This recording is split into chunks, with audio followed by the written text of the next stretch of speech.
Assalamualaikum warahmatullahi wabarakatuh. Salam sejahtera untuk kita semua. Video ini merupakan rangkaian dari pernyataan diri dosen dalam unjuk kerja Tridharma Perguruan Tinggi untuk pengajuan sertifikasi dosen tahun 2025.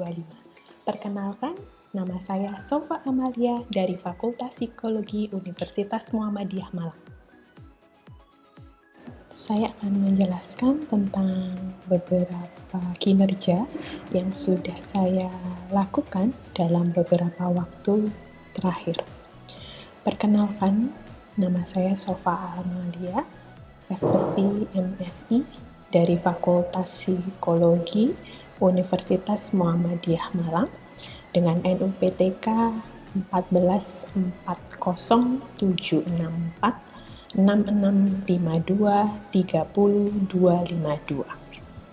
Terkait dengan kinerja dosen, saya telah menjadi dosen tetap di Fakultas Psikologi Universitas Muhammadiyah Malang sejak tahun 2017 hingga sekarang. Dalam proses kinerja dosen, berbagai macam tridharma sudah saya lakukan, baik itu dari pengajaran, penelitian, dan juga pengabdian masyarakat. Dalam pengajaran, beberapa mata kuliah yang sudah saya ampu antara lain psikologi perkembangan, psikologi kepribadian, psikologi positif, psikologi konseling, psikologi keluarga, psikologi individu berkebutuhan khusus, penulisan karya ilmiah psikologi, magang, dan juga pembimbingan skripsi. Dalam ranah penelitian dan pengabdian masyarakat, berbagai macam topik yang menjadi interest saya, yakni terkait dengan perkembangan manusia, mulai dari bayi hingga dewasa, kemudian juga terkait dengan peran keluarga atau parenting, peran lingkungan sosial, dan kondisi psikologis lansia. Untuk video pengajaran, nanti saya akan memberikan contoh terkait dengan proses belajar di dalam kelas terkait dengan mata kuliah psikologi perkembangan dengan kode mata kuliah 0210 23 24 49 4 SKS, dan mata kuliah ini tersaji di semester 1. Bobot 4 SKS ini akan dilewati mahasiswa 2 kali dalam seminggu. Untuk capaian pembelajaran, ada 3 CPL di sini. Untuk CPL pertama, yakni menguasai konsep dan teori ilmu psikologi untuk meningkatkan kesejahteraan masyarakat, meliputi ruang lingkup psikologi pendidikan, perkembangan psikologi sosial, psikologi klinis, dan psikologi industri organisasi. CPL ini termasuk dalam CPL dalam ranah pengetahuan dengan komposisi 60%.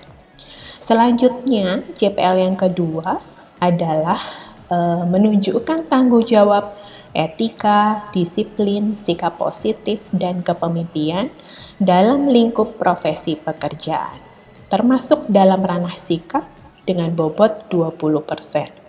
Selanjutnya, CPL yang ketiga, yakni menerapkan keterampilan berpikir kritis, kemampuan komunikasi, kolaborasi, pengembangan kreativitas dan inovasi, sikap humanis dan simpatik pada sesama, memanfaatkan data dan teknologi informasi dan kemampuan komputasi logis untuk mewujudkan kesejahteraan di masyarakat, termasuk dalam ranah kemampuan umum dengan bobot 20%. Untuk capaian mata kuliah psikologi perkembangan ini, diharapkan mahasiswa mampu menjelaskan konsep dasar psikologi perkembangan pada tahap perkembangan prenatal sampai akhir masa kehidupan, mampu mengidentifikasi dan menganalisa fenomena serta faktor yang mempengaruhi perkembangan manusia berdasarkan aspek fisik, kognitif, dan sosio-emosi sepanjang rentang kehidupan, berdasarkan teori, penelitian perkembangan, dan kajian psikologi Islam. Di samping itu, mahasiswa diharapkan mampu melakukan evaluasi terhadap perkembangan individu melalui kegiatan asesmen sederhana.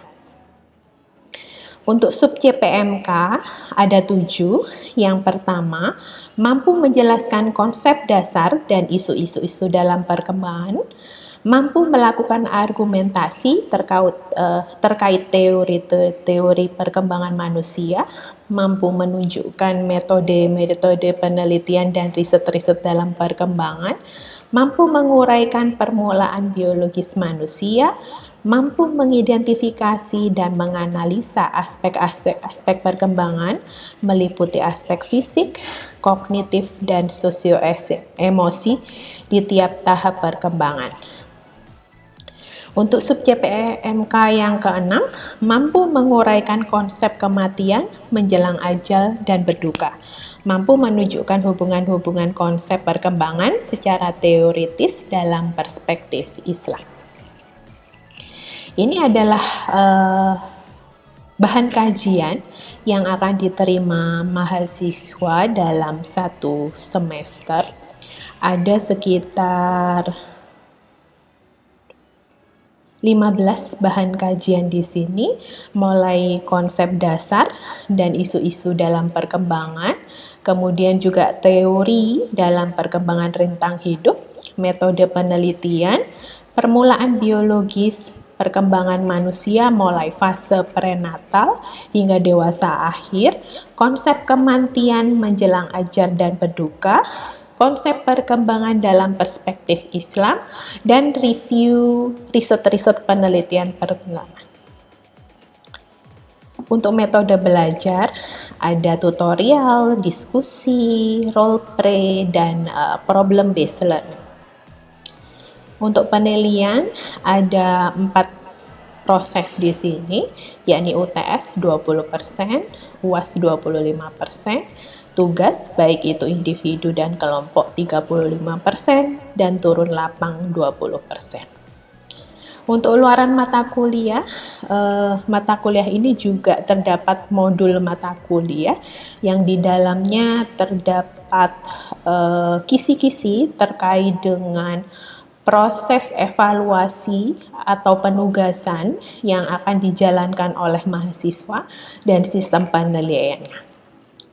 Untuk handout juga ada, mulai dari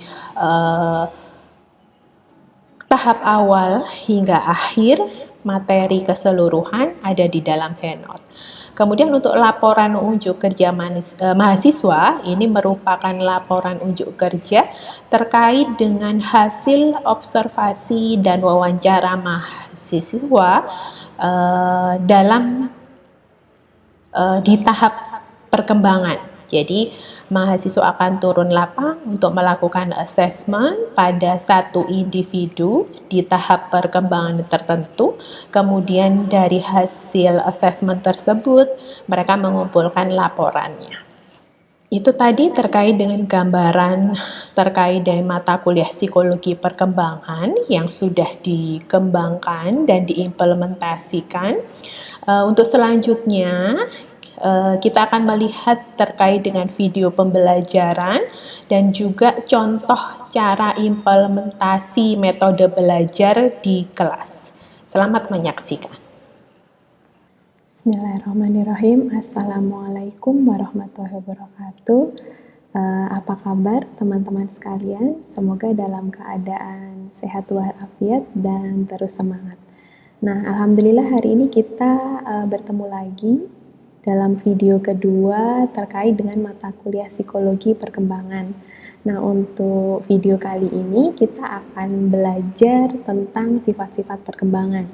Nah, untuk video yang kemarin kalian sudah belajar tentang perspektif perkembangan. Nah, ini adalah video lanjutan. Hari ini kita akan belajar tentang sifat-sifat perkembangan bersama saya, Bu Sofa Amalia. Nah, topik-topiknya apa saja untuk video kali ini? Kita akan lihat satu-satu. Nah, untuk agenda kita hari ini, kita akan belajar tentang proses-proses dalam psikologi perkembangan. Ada 3 proses di sana, yaitu proses biologis, kognitif, dan sosioemosi. Selanjutnya, kita akan lebih dalam melihat tentang tahap-tahap atau periode-periode dalam perkembangan. Ada berapa tahap dan apa saja kita akan lihat nanti di sini. Kemudian kita juga akan memperdalam lagi tentang pentingnya usia dalam perkembangan serta isu-isu dalam perkembangan. Nah, kita mulai ya, apa terkait dengan pembelajaran kita hari ini. Untuk yang pertama adalah tentang proses biologis, kognitif, dan sosioemosi. Di dalam perkembangan, nantinya di tiap tahapnya kita akan belajar satu-satu tentang proses-proses ini, yaitu proses biologis, kognitif, dan sosioemosi. Nah, apa saja proses biologis, kognitif, dan sosioemosi? Yang pertama adalah proses biologis. Untuk proses biologis adalah terkait dengan perubahan yang bersifat dasar fisik manusia. Jadi contohnya adalah perkembangan otak, tinggi badan, berat badan, keterampilan motorik, keadaan nutrisi, keadaan hormon dan organ-organ dalam tubuh, serta gen yang diwariskan dari orang tua. Itu semua adalah proses biologis dari manusia. Kemudian yang kedua adalah proses kognitif. Untuk proses kognitif adalah terkait dengan perubahan pemikiran, pemahaman, pemecahan masalah, decision making, intelijensi, dan bahasa. Itu semua akan kita pelajari di proses kognitif manusia. Kemudian yang ketiga adalah proses sosio-emosi, yaitu adalah perubahan dalam relasi individu dengan orang lain, serta perubahan emosi dan perubahan kepribadian yang ada di dalam diri manusia. Nah, perlu kalian ingat, di dalam tahap perkembangan manusia, kita akan belajar proses-proses ini, di mana tiap proses ini itu saling terkoneksi atau saling terhubung satu dengan yang lainnya. Jadi, saling membentuk gitu ya, saling membentuk. Bisa kalian lihat di papan tulis yang ada di belakang saya. Ini memang dalam gambarnya di atas itu adalah beririsan satu dengan yang lainnya antara proses biologis, kognitif, dan sosioemosi. Contohnya seperti ini. Bagaimana ketiga proses ini bisa terkoneksi satu dengan yang lain. Contohnya saja ketika kita melihat salah satu fase atau periode dalam perkembangan, yaitu masa bayi. Masa bayi itu rentang usianya antara 0 sampai dengan 2 tahun. Nah, proses biologis yang terjadi apa saja? Contohnya terkait dengan perkembangan tinggi badan, berat badan, lingkar kepala, kemudian asupan nutrisi dan kemampuan motorik mereka itu adalah proses biologis dari fase bayi. Nah, proses biologis ini akan mempengaruhi proses kognitif dan sosioemosi juga dari si bayi tersebut. Jadi misalkan aja ketika bayi diberikan asupan nutrisi yang tidak bagus dan yang bagus itu juga akan mempengaruhi proses kognitif dan sosioemosi dari bayi tersebut. Nah, kalau dilihat dalam beberapa penelitian, ini salah satu penelitian yang ada ya tahun 2010 oleh Gerben dan kawan-kawan itu menemukan bahwa bagaimana hubungan antara penyakit mental dan kesehatan mental. Nah, kita tahu berarti apabila seorang mengalami penyakit mental berarti kan tidak ada keadaan bahagia gitu ya. Jadi perasaan bahagianya tidak sebesar orang-orang yang tidak memiliki penyakit mental. Jadi di sini disebutkan bahwa komponen dari kesehatan mental, jadi orang yang mengalami kesehatan mental yang positif itu adalah salah satunya adalah perasaan bahagia, gitu ya, perasaan bahagia dan merasa puas di dalam kehidupannya. Jadi atau biasa disebut sebagai emotional well-being. Jadi orang yang merasa bahagia dan merasa puas terhadap kehidupannya selama ini itu adalah salah satu syarat dari kesehatan mentalnya, gitu ya, kesehatan mental yang positif atau biasa disebut sebagai emotional well-being. Jadi happy dan merasa puas dalam kehidupan, puas terhadap keseluruhan kehidupannya. Kemudian juga ciri yang kedua adalah positive in individual function. Jadi dia merasa bahwa ada perasaan positif dalam kehidupannya, gitu ya, perasaan positif terhadap kehidupannya, atau biasa disebut sebagai psychological well-being. Jadi merasa bahwa interaksi sosial dengan lingkungan itu baik, dia menerima keadaan dirinya, gitu ya. Kemudian dia merasa bahwa dirinya itu memiliki pengembangan diri yang baik. Nah, itu adalah psychological well-being. Yang terakhir adalah jadi ciri dari mental health. Kalau dari penelitiannya Garben ini adalah terkait dengan positive social functioning. Jadi bagaimana kehidupan sosialnya. Jadi kehidupan sosial atau social well-beingnya itu baik atau tidak. Jadi kalau dilihat di sini kebahagiaan seseorang itu jadi tidak hanya dia merasa bahagia gitu ya, merasa puas dengan kehidupannya, tapi dia juga merasa bahwa dirinya itu berfungsi secara bagus, plus juga memiliki interaksi sosial yang bagus juga. Nah, kalau dilihat dari hasilnya di tabel ini, rupanya semakin matang usia seseorang itu semakin meningkat, ya, meningkat tingkat kebahagiaannya, entah dalam emotional well-being, psychological well-being maupun social well-beingnya. Jadi dilihat di sini bahwa rupanya dalam beberapa penelitian semakin matang usia seseorang itu rupanya tingkat kebahagiaannya pun juga mengalami peningkatan, gitu ya. Ini adalah beberapa penelitian. Pertanyaan-pertanyaan yang ada nanti kita akan diskusikan di dalam kelas. Oke, untuk referensinya di sini tadi saya mencuplik dari Santrok dan satu jurnal yang ada yang tadi terkait dengan penelitian. Oke, semoga bermanfaat dan memberikan banyak wawasan terkait dengan sifat-sifat dalam perkembangan. Saya akhiri pertemuan kita kali ini, semoga bermanfaat.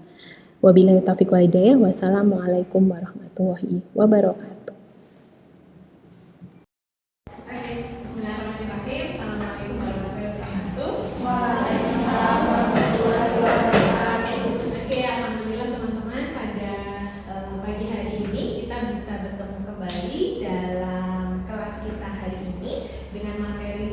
Perkembangan yang terkait dengan sifat-sifat perkembangan. Nah, untuk minggu kemarin kita sudah melihat satu video terkait dengan sifat-sifat perkembangan. Salah satunya adalah terkait dengan proses biologis manusia. Ya, proses biologis ini terkait dengan perubahan yang berkaitan dengan sifat dasar-dasar fisik manusia. Ya, jadi bagaimana perubahan hormonal, perkembangan otak, bagaimana tinggi badan dan berat badan manusia, kemudian juga bagaimana keterampilan motorik, nutrisi, hormonal, dan bagaimana perkembangan organ-organ tubuh. Nah, ini adalah proses pertama dalam tahap perkembangan manusia yang akan kita pelajari nanti selama 1 semester. Nah, di dalam proses biologis tidak hanya proses biologis saja, tapi juga ada proses kognitif. Nah, di proses kognitif kita melihat manusia ini kan dibekali intelijensi, ya, dibekali intelijensi, di mana intelijensi ini nantinya akan memperlihatkan bagaimana perubahan pemikiran seseorang, pemahaman, pemecahan masalah, decision making, intelijensi, dan juga perkembangan bahasa. Nah, perkembangan bahasa ini semuanya ini masuk di dalam proses kognitif. Dan yang terakhir adalah proses sosioemosi, di mana proses sosioemosi ini terkait dengan perubahan dalam relasi individu, jadi bagaimana hubungan antara satu individu dengan individu yang lain, dan juga perubahan emosi yang terjadi di dalam individu. Jadi ketiga proses ini terkait semuanya yang akhirnya membentuk perkembangan individu. Nah, ini adalah pembelajaran kita di minggu kemarin.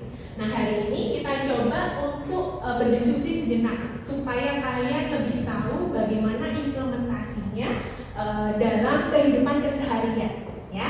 Jadi saya minta, ini ada 2 kelompok, saya minta nanti kalian berdiskusi sebentar terkait dengan proses biologis, kognitif, dan sosioemosi dalam satu tahap perkembangan. Ya, kita pilih saja ya, supaya tidak terlalu banyak. Kita coba melihat satu tahap perkembangan tertentu untuk satu kelompok. untuk kelompok A, saya minta untuk nanti menjelaskan bagaimana proses perkembangan manusia dari aspek biologis, kognitif, dan sosio-emosi dari tahap perkembangan usia bayi atau anak-anak. Ya, jadi kira-kira bagaimana suatu fenomena dilihat dari ketiga proses ini, ya, perkembangan biologis, kognitif, dan sosio-emosi. Kemudian untuk kelompok B, nanti silakan dicari satu fenomena tertentu di tahap perkembangan usia remaja, ya, yang akhirnya menggambarkan bagaimana interrelasi dari proses perkembangan secara biologis, kognitif, dan juga sosio-emosi. Siap? Nah, silakan didiskusikan. Waktunya 5 menit saja. Oke, waktu 5 menit sudah selesai. Kita akan coba dengarkan hasil diskusi dari kalian, ya, terkait dengan bagaimana proses biologis, kognitif, dan sosio-emosi itu saling berinteraksi atau berintegrasi satu dengan yang lain, ya. Silakan kelompok B mungkin duluan terkait dengan tahap perkembangan usia remaja, fenomena apa yang ditangkap, kemudian bagaimana penjelasan dari ketiga proses tersebut.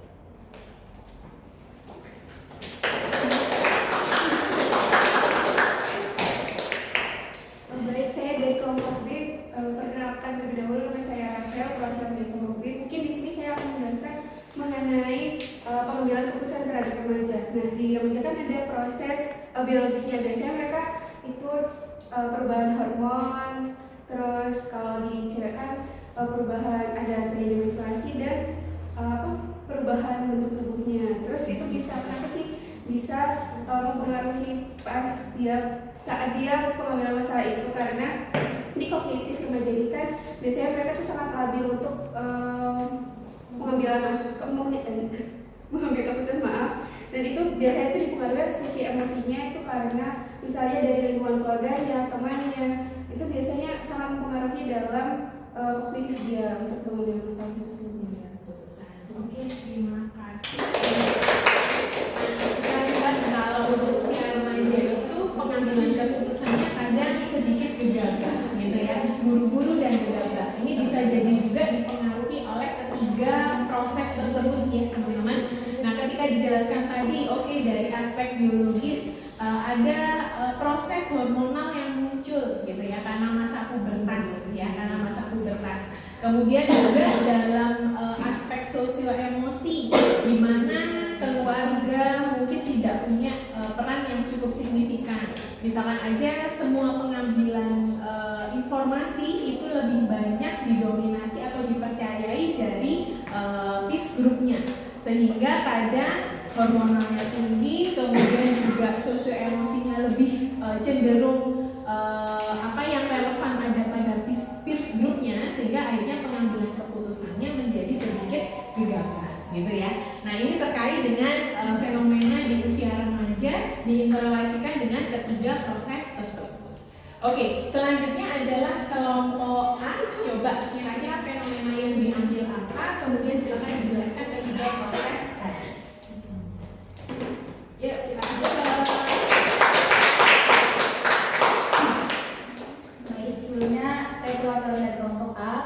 saya Bina Dasari. Jadi di sini kami pada anak-anak dan mengambil perkembangan bahasa anak-anak. Nah, jadi perkembangan pada bahasa anak-anak itu mencakup dari biologis, kognitif, dan sosio-emosi sebagai pendukungnya.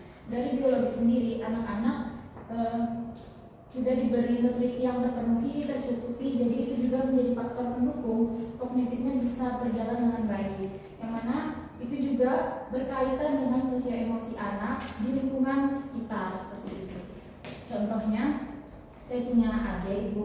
Nah, adik saya itu waktu saat perkembangan bahasanya dari orang tua saya sendiri sudah memenuhi nutrisi adik saya itu. Nah, jadi membuat adik saya kognitifnya lebih cepat berpikir, yang mana dia lebih mudah untuk belajar bahasa ketimbang anak-anak seumurannya kayak gitu. Dan itu juga dari keluarga saya itu selalu menstimulus dia mengajar berbicara seperti itu. Jadi itulah yang bisa membuat adik saya atau dari aspek bahasa ini lebih mudah. Iya.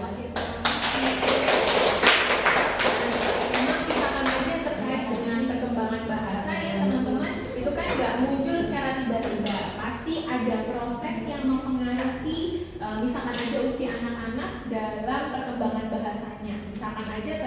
dengan kosakata, banyak tidaknya kosakata yang mereka miliki. Nah, salah satu faktor yang mempengaruhi tidak hanya terkait dengan sosio-emosi saja ya, karena distimulasi oleh orang-orang sekitar. Kayak misalkan aja ibu atau ayah ngajak ngobrol atau memberikan stimulasi dalam bentuk buku gitu ya, cerita dan yang lain-lain. Tapi juga dipengaruhi oleh faktor nutrisi itu tadi. Jadi nutrisi ini sangat penting supaya apa? Otak juga akhirnya dikasih makanan yang baik. Ketika otak dikasih makanan yang baik, kinerjanya juga jadi lebih baik dalam proses untuk mengambil informasi-informasi baru. Sehingga akhirnya anak tersebut tumbuhnya menjadi lebih optimal ya, tumbuh menjadi pribadi yang lebih optimal, terutama dalam proses perkembangan bahasa dan kosakata. Oke, terima kasih untuk dua kelompok yang sudah memberikan contoh-contoh terkait dengan proses perkembangan ini dari usia remaja dan juga usia anak-anak. Oke, untuk diskusi ini kita akhiri. Terima kasih untuk atensinya. Semoga kalian juga punya pemahaman yang lebih terkait dengan perkembangan manusia, terutama dalam sifat-sifat perkembangan manusia dari aspek biologis, kognitif, dan sosiologis. Kita ketemu lagi minggu depan. Sehat-sehat selalu. Wabillahi taufiq wal hidayah. Wassalamualaikum warahmatullahi wabarakatuh. Waalaikumsalam. Itu tadi penjelasan tentang PDD UKT-PT. Semoga berkenan. Wabillahi taufiq wal hidayah. Wassalamualaikum warahmatullahi wabarakatuh.